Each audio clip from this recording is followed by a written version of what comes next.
ଚାଲ ପୁଅ ଖାଇବ ରୁଟି ଆଉ ବଡ଼ି ଏ ବଡ଼ି ଦଉଛି ପୋଟଳ ଆଉ ଆଳୁ ଦେଇ କଷା କରିଥିଲି ପୁଅ ଖାଇବ। ଆଉ ପୁଅର ତ ଥଣ୍ଡା ଏ ଭାତ ଖାଇବନି।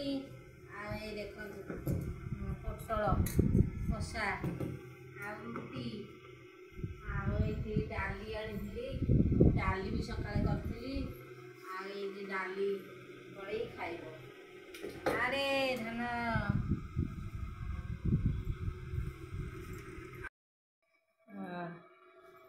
ଆଉ ଏଇ ଦେଖନ୍ତୁ ମୋ ପୁଅ ଖାଇବ ଖାଇ ବସିଲା।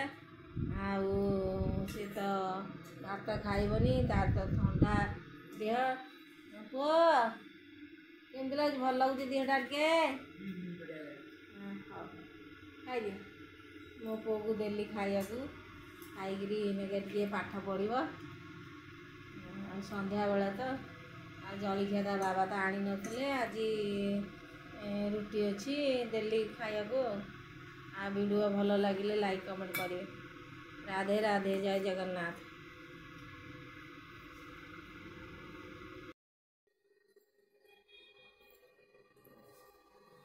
ଓହୋ।